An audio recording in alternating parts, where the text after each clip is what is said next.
Hey there guys, how are you? Welcome back to another awesome video. It's time for another top 10 video. Okay, top 10 video.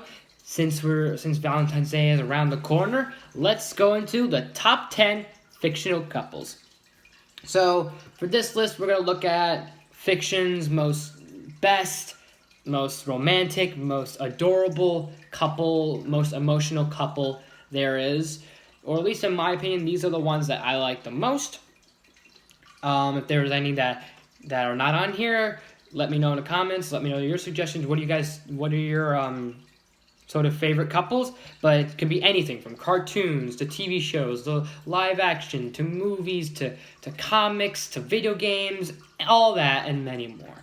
So without further ado, let's just get into this. And at number 10, we have Phineas Flynn and Isabella Garcia Shapiro from Phineas and Ferb. So, technically, these two aren't a couple, but they would make a great couple, and it's hinted so many times how well they would be together, that there's even a, I guess you want to call it a what-if episode, where they kind of got together, and it was very sweet, in a way, with, Phineas's positivity and Isabella's support, and how she's able to kind of, in a way, it comes off very comedic, how she's always there, kind of like following him and stalking him, and kind of been there for basically since they've been friends and since for years. But she's basically supporting him throughout his adventures and kind of doing fun things for the summer, and kind of as they're progressing throughout the show, you kind of see the hints and the teases of their relationship, if they will, kind of like, not will they, won't they, but you kind of see like moments in episodes that show that it could happen, it might happen, it will happen. So there's that. At number 9 is Star-Lord and Gamora from Guardians of the Galaxy. She is a tough, badass super chick, and then Star-Lord's basically he's a baby boomer. He's a boomer, okay? Now he is a boomer. So, yeah. But both of their personalities really rub off of each other quite well, because sometimes two opposites make a whole, or something like that. Two positives make something like along those lines, where two opposites make one, yin and yang, sort of thing like that, with her being the more stoic, the more strong, the more heroic one. And Star-Lord, although is heroic, is the more klutz, in a way. But it also works in his favor, because that klutz, like him being a klutz, kind of works in his charm. And then her staggeredness works to her beauty a little bit. So it balances off each other pretty well. And they do complement each other at times, quite interestingly. And it's kind of fun for them. I think it was really sweet. And it's such a good moment in the Guardians of the Galaxy movie when Star-Lord's having Gamora listen to Fool Around, Fall in Love. That's what kind of hits me the most. And I think it's the soundtrack, too, that kind of puts the mood of these guys, that they have a good relationship. They got something cute going on. Number 8 is Once Upon a Time. I could not decide on which Once Upon a Time relationship to go with, because there's so many good ones. With Snow White and Prince Charming, how classic they are, how their relationship is in their sort of their ideal of a relationship in the modern society is cute. You got Emma Swan and Hook, how they're very like sexually active, but they're not quite. They got that sexual romance to them. And then you got Belle, and you got Rumpelstiltskin, aka Mr. Gold, aka the Beast, that they really hit it off pretty well. Two kind of coming together as one finally. Tales all this time, so cute, honestly. And even some of the affairs that Regina has, the Evil Queen has. Like, I think she has a thing for, not the Huntsman, I forgot who she has an affair for. But she has like a couple different romances and interests, and she's trying to get in love and trying to find that special someone in her life. And you even feel for that too. And there's a lot of Once Upon a Time relationships and couples that it's hard to pick one, that they're all pretty good together. So, and I think that's kind of one of the things that kind of really is nice about this show, is the different fairy tale relationships, and even some old and some new. Number 7 is Chandler and Monica from Friends. Now, out of all the relationships on this list, this one is the most human. Because not only are they're just humans, they're just human beings, but the fact of how they deal with a lot of, not necessarily issues, but they kind of go into a bit of topics and kind of have their downfalls and their doubts and their hopes here and there and whatnot. And that's what kind of relationship has to do, is that you live through the perfectness, but you also live through the doubts, and you make sure that you get over those doubts. You're obviously together no matter what, for the good and for the bad, and that's what kind of relationship works, and that's kind of what happens with Chandler and Monica. And it's kind of cute because they didn't start off as liking each other. They kind of hit it off like they didn't like each other so much. They didn't even consider each other as friends. They were just like, oh, Chandler's like, oh, that one snarky girl that Rachel's with, and then Monica's like, oh, that one guy who is he gay? You know. It's so, they didn't even hit off at first as a relationship, and then you start to see how much has changed, and they've changed, how much they've matured, and a lot of, like I said, a lot of the things they've kind of gone through, like how they're gonna have a baby. They can't even really have sex because of just due to technical issues. They have a problem with, like, there's a whole thing with moving and everything like that, and just in the end, they come together. It's pretty good.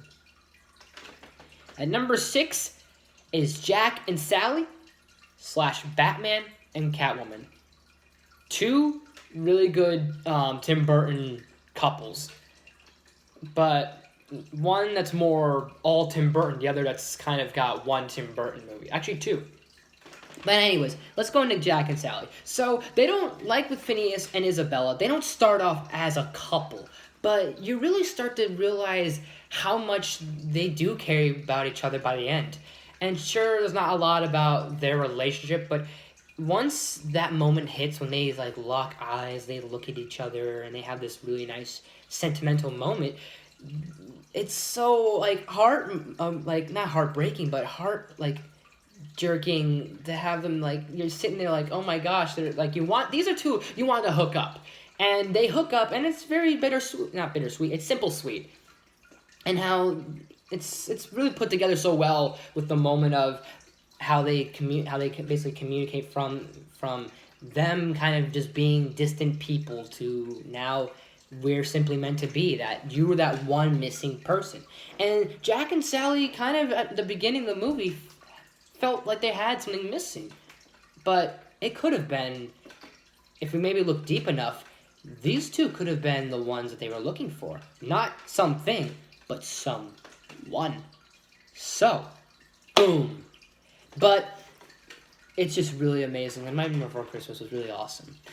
And with Batman and Catwoman, sure, I can go on and on about the relationship they have, and Batman Returns, and how great we're the same, split right down the center, and everything like that, and how they have those great moments like that. The moment with Selena Kyle goes, does this mean we have to fight? When she has the gun and everything, and they're dancing in the ballroom, like, those really hit it for me. But it's their whole relationship together in general, because out of all of Batman's rogues gallery, there's not a lot to say in terms of Batman going, I could save that one guy. There's hope in him. There's not a lot of hope in a lot of Batman's rogues. So, when you get to Catwoman, he kind of, not that he makes that exception, but he knows there's actually good in her.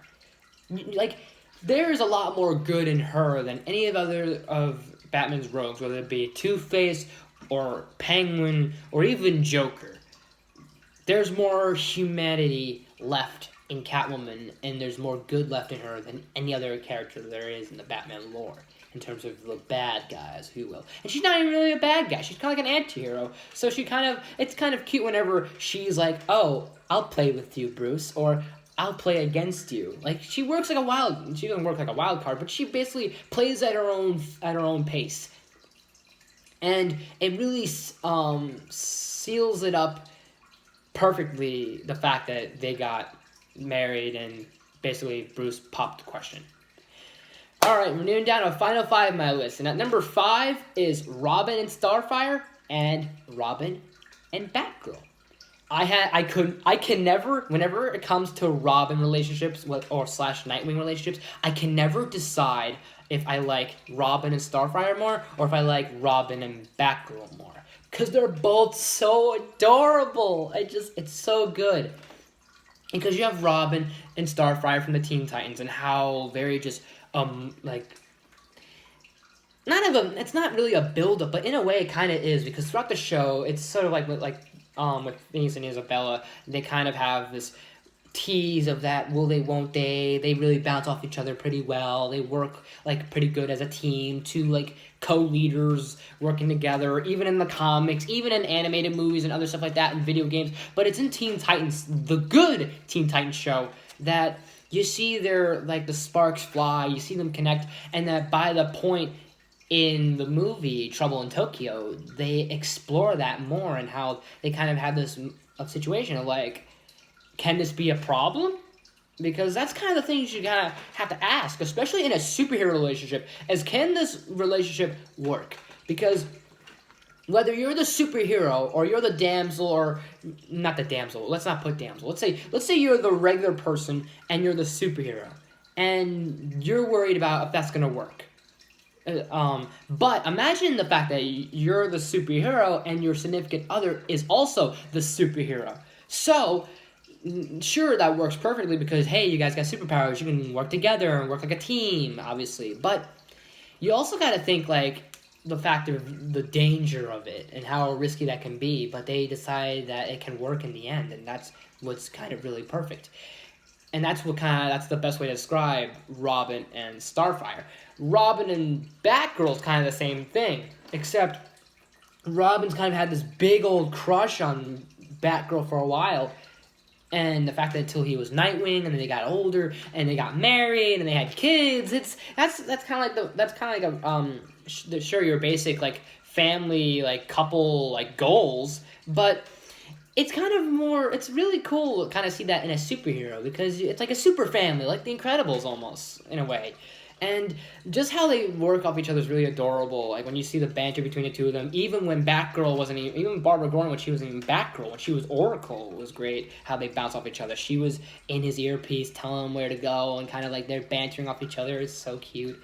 To the point where, like, like Dick and Babs. It's so fitting. It sounds nice off the tongue. It's really cute. And number 4 is Tommy Oliver and Kimberly / Catherine. Now, there's a lot to say about Kimberly, but let's and also Catherine. But let's just talk about Kimberly for a moment. And the reason why I'm making this sort of more very specific is because, let me just say, so it's really sweet how basically Tommy Oliver and Kimberly Anhart are like high school, like, sweethearts, like star-crossed lovers and everything. And they do get together, and it's cute because they're working to get a nice, and then green and pink's a nice color mesh together. It's interesting. Lover's quarrel sort of situation, if you will, and whatnot. It's the sort of typical, like, oh, like the valley girl and the cool guy, the bad boy, like, hit off, which is interesting. But I love that relationship, and that aspect I do love. So why I have Catherine here as well is because here's where things kind of basically are a big oof for Tommy here, is Tommy receives a Dear John letter from Kimberly, and that's when you know that Tommy is in a big oof situation. He becomes sad boy.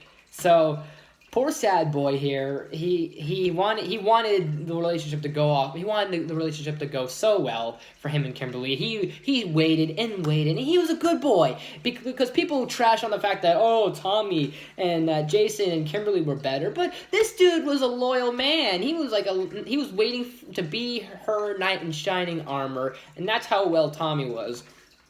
And then he's being a good boy.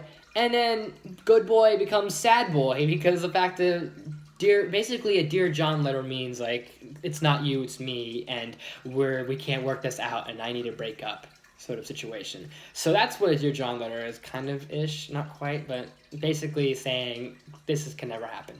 So then we go from sad boy Tommy to he meets Catherine. And this is where it's so perfect. It's almost poetic because of how here is Tommy, who was basically in the, like, oh, I was turned evil by Rita group over here.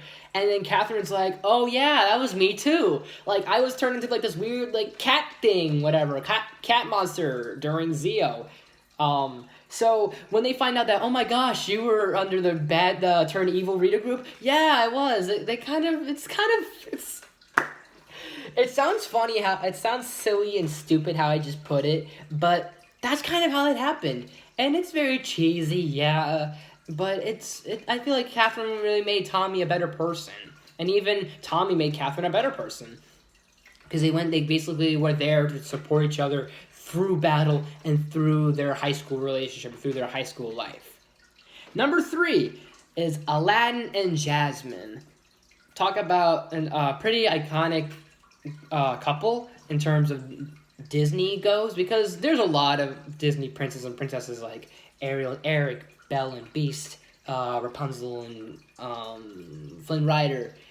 The list can go on, but I feel like these two are the best for obviously their being that classic Romeo and Juliet sort of like one person from two different worlds sort of thing. One's obviously got the sort of the rough life, the Robin Hood sort of life, and then one's got the rags to riches sort of thing. And this is a classic rags to riches sort of story in terms of their romance. And then, like I said, Jasmine's the one that's got the riches. She's living the beauty life. And how they kind of, you see their different like points of view on how they feel trapped. And that's what kind of makes them click together, or how well they're able to hit it off like that, and how their romance is, and how they bounce off each other, the chemistry, the little one-liners, like obviously the famous, the infamous magical whole new world really brings the mood together. I think this is like a cherry on top in terms of the romance they have, is when Aladdin does the "Do you trust me" moment, and then she goes, yes, like, you know what, okay, like, let's do this. But it's really simple, sweet how these two are together, and they're probably one of the best, at least one of my favorites, they're probably one of the best Disney couples there, is in terms of all the princes and princesses and all. So I know it's the same. Plus, it's about learning about true to yourself, and it's not about the rags or the riches. It's really just about not really the beauty, but more about the beauty on the inside. Number 2 is the Spider-Man relationships. There's a lot to go through, but I've narrowed it down to a couple.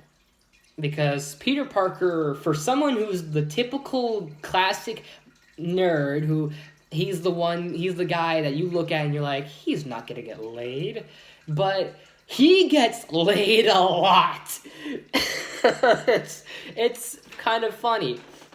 Because he's got Mary Jane, he had Gwen Stacy in another universe. He's dated Felicia Hardy, who's Black Cat. He's dated Betty Grant, or had an affair with Betty Grant. There's like someone. He loves Liz Allen. There's obviously Far From Home with Michelle Jones.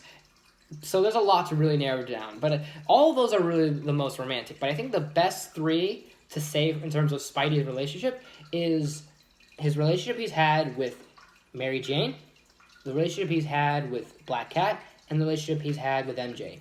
And I'm talking about, like, Mary Jane Watson. Because Mary Jane and Peter Parker are the most romantic. Peter Parker and Gwen Stacy are the most tragic. And Spider-Man and Black Cat are the most fun. How Mary Jane and Spidey are the most romantic is because, obviously the classic, like, oh, go get him, tiger, like, you just hit the jackpot, wink, sort of thing with Mary Jane. And how he's able to nail such a redhead, and a damn good one, because, let's face it, if you're a straight, let's face it, if you're a dude out there, you would have at one point had a cartoon crush on Mary Jane, and I think everybody else did at one point. So, yeah, so I'm kidding. Oh my gosh. But in all seriousness, this though, they're the ones that you kind of like. It's a classic high school romance with obviously Peter Parker and Gwen Stacy. They had a good high school romance too, but theirs is the one that's the most tragic, because this is the, like, if we're talking about like our Earth Spider-Man, this is the one that's the most tragic, because this is the one that kind of where Peter realized he couldn't save everybody, and he kind of, because of his identity and because of all the risks he took, he lost the one he loved, and that was Gwen Stacy. And spoiler alert, in the comics and even in the movie, Gwen Stacy died. It's pretty sad, honestly. So it's even more emotional when you have Spider-Gwen from one universe and Spider-Man from another universe. They meet, and they have this moment saying, like, look, I couldn't save you from my universe. I know how you feel. I couldn't save you from my universe either. That moment is heart-wrenching for me every time I read it, because it's like in a Spider-Verse comic, or Edge of the Spider-Verse, one of those Spider-Verse comics that I have, those novels I have, and every time I read it, it just really hits me in the gut. And with Black Cat and Peter Parker, they're the most fun, because this is where Spidey got to have a little fun, be a little bit like more enticing, and kind of have this like flirt. Like Black Cat was very flirty towards him, and how they it was kind of like not quite like Catwoman, but he was but Black Cat's very like, okay, let's play.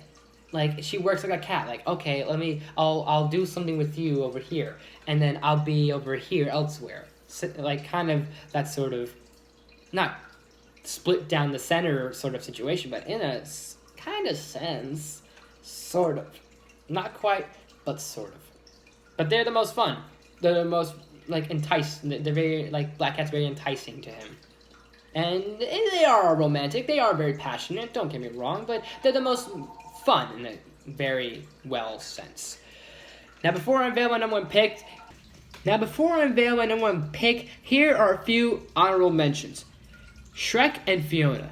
At first, they don't seem like they would work off pretty well and everything, especially in the first movie. But towards, like, as the movie progresses, even in the second movie, you start to see how much they are willing to sort of sacrifice for each other. The point where Shrek wants to obviously change, and the message of change shouldn't matter and change isn't necessary. And it's like a classic, not Beauty and the Beast, but the fact of looks wouldn't matter. It's how much you love that person, how much that person loves you. Luke Skywalker and Mara Jade. People forget Luke Skywalker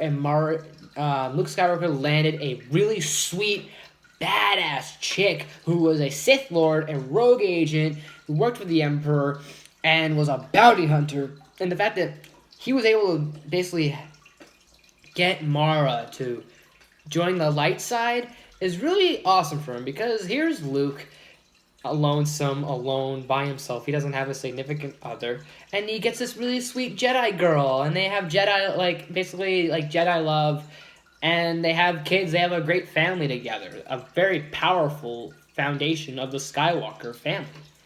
Beast Boy and Raven.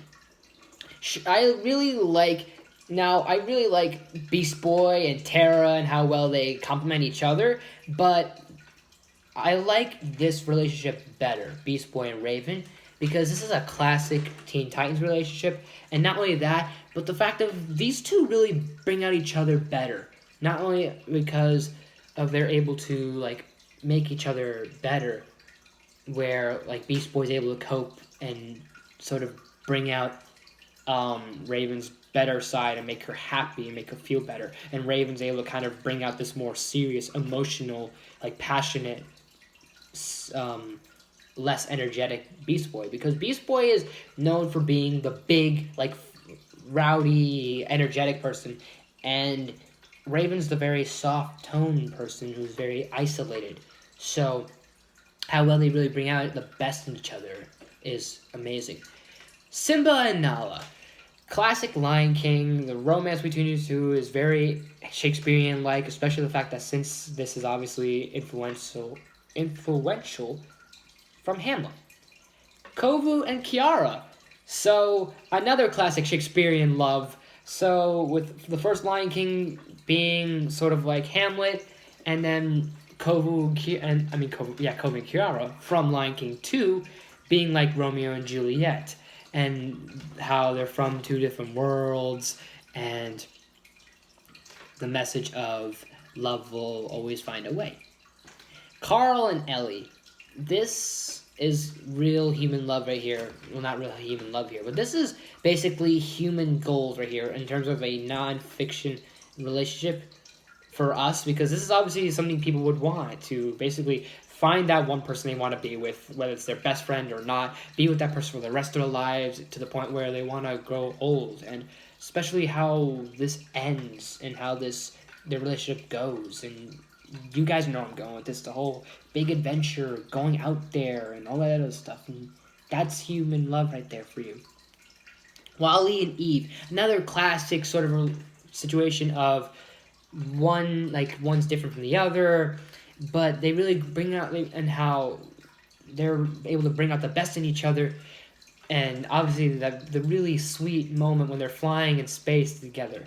But it's really the fact of how these two robots that have no clue about human emotion, but can still comprehend it through visuals and through like physical touch, is just phenomenal. Vision and Scarlet Witch. I love what they do, what this relationship has become in the comics, and because of how good the relationship is in the MCU, I'm excited where WandaVision goes, because this is like, it's perfect, but in a way, in their own little world, in their own reality, this is their sort of like ideal of a perfect relationship. They're not quite like each other. They make each other like the best out of each other. Vision brings out the best in Scarlet Witch. Scarlet Witch brings out the best in him, and they complement pretty well, and that's what's kind of perfect. Even through the tough times, it's still perfect, really. And they try and make it good for each other. Now, my number one pick of my top 10 fictional couples is Han Solo and Princess Leia. If you didn't see the shirt by now, and you didn't see this coming, then you should have saw this coming, because this to me is really one of the best relationships, and it feels really different too. In many cases, I don't know what it is. Maybe it's how well the lines were delivered. Maybe it's just because of Harrison Ford and the late Carrie Fisher's like chemistry they had together and whatnot. But there's something about how these two are so like really romantic, almost poetic, very symbolic. How it starts off very funny, because obviously the little banter between them is really adorable. It's funny how they try and say like, oh, you're very, very selfish. Well, you're very stuck up and everything. How obviously you've got not another rags and riches thing, but kind of, because obviously classic two different worlds. But this is obviously different because yes, they bring out the best in each other as well, but it's really perfect and really humane for the fact of, here's Han Solo who's just a big old like rough scoundrel, and because of Princess Leia's sort of whatever she sees in him and he sees in her, makes him have a heart of gold. And that sort of classic tale, and it feels like just a different type of approach in terms of relationships. And I think what's really great is the sacrifices they make for each other, the risks they want to do for each other, both in the movies and in the Star Wars books. How much they sacrifice for one another, and even that big, famous, iconic moment of the "I love you, I know," and sure, it was you. It's been like this whole. They knew that it was they knew each other. They loved each other, but it's so delivered well, and that it's become such a big thing in terms of their relationship. No matter what, in that moment, it gives you a lot of feels. Whether it's humor, whether it's heart, whether it's intenseness, whether it's drama, whether it's I said humor, I said intense, I said the emotion, whatever it is, it gives you all these different feelings of what kind of is so great about this relationship. And that moment alone is perfect enough to summarize their relationship. It's funny, it's emotional, it's dramatic, it's intense, it's sweet, it's romantic, and it's simple. And it's just a big, like, it's funny because I love you, and they're like, I know, and it's funny because they know they love each other. It's dramatic because of the situation that's happening in the scene. It's romantic because of how it's delivered. It's emotional because of the outcome after that line is delivered. So it just wraps up, this whole scene is a perfect wrap-up and summarization of what makes this relationship so good and one of my favorite fictional couples. So those are my favorite fictional couples. Let me know, what are your favorite superhero sweethearts, your comic book couples, whatever you want to call it. And as always, guys, thanks for watching. If you like this video, please smash the like button. If you're new to my channel, please subscribe. I do awesome videos every day, if not a week. And let me know if there's any couples I forgot, if there's any you guys like, let me know. Mention them down below. Let me know some suggestions and stuff like that. And make sure you ring that bell to be notified of new videos, new content, all that fun jazz. Look out for more stuff, hopefully soon. And I can start doing more videos, more editing, all that, and much more. And let me know if you guys are doing anything Valentine's Day, if you guys do anything for your Valentine's Day weekend, if you guys got a sweetheart out there, whoever he, she may be. Let me know what you guys got planned. If you're single, go out and have fun, enjoy yourselves, and everything. Anyways, guys, thanks for watching, and I'll see you next time.